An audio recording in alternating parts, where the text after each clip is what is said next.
جی اس medicine سے وہی لوگ فائدہ اٹھا سکتے ہیں جو مکمل پرہیز کریں گے۔ پرہیز کیا ہے؟ نہ غلط دیکھیں گے، نہ غلط سوچیں گے، نہ ہی غلط کام کریں گے۔ آپ میرا اشارہ سمجھ رہے ہوں گے۔ جو پرہیز نہیں کر سکتے وہ اس میڈیسن کو بالکل استعمال نہ کریں۔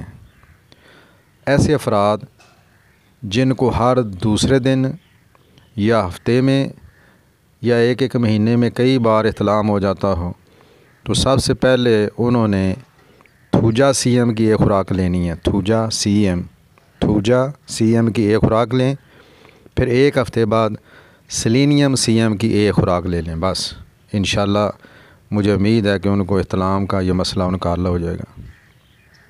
ایسے افراد جن کی منی پتلی ہے، پانی جیسی ہے، وہ سیلینیم سی ایم کی ایک خوراک لے لیں، 15 دن بعد پھر دوسری خوراک لے لیں۔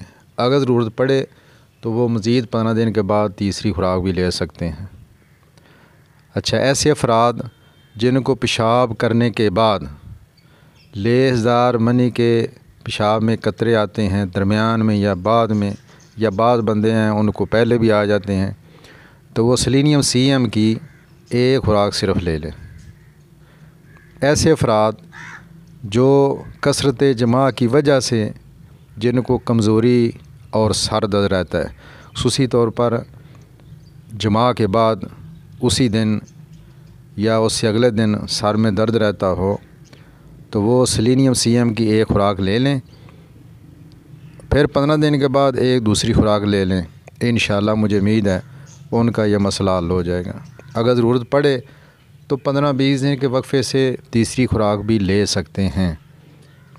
ایسے افراد جن کو گرمیوں میں بھی پنکھے کی ہوا اچھی نہیں لگتی، میں نے خود ایسے افراد دیکھے ہیں۔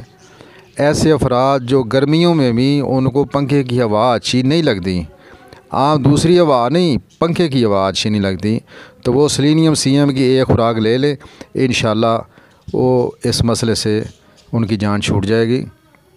یہ آپ پاکستانی لے لیں یا ریکویج یا شعبے کی کوئی بھی لے لیں، بلکہ بہتر تو یہ ہے ایک خوراک لینی ہے۔ آپ جو آپ کے قریب کی ہومیوپیتھک سٹور والا ہے یا کوئی پریکٹس کرتا ہے تو اس سے کہہ بھی ہمیں ایک خوراک بنا دیں، وہ آپ کو ایک خوراک بنا دے گا، نہیں لینے کی ضرورت نہیں ہے۔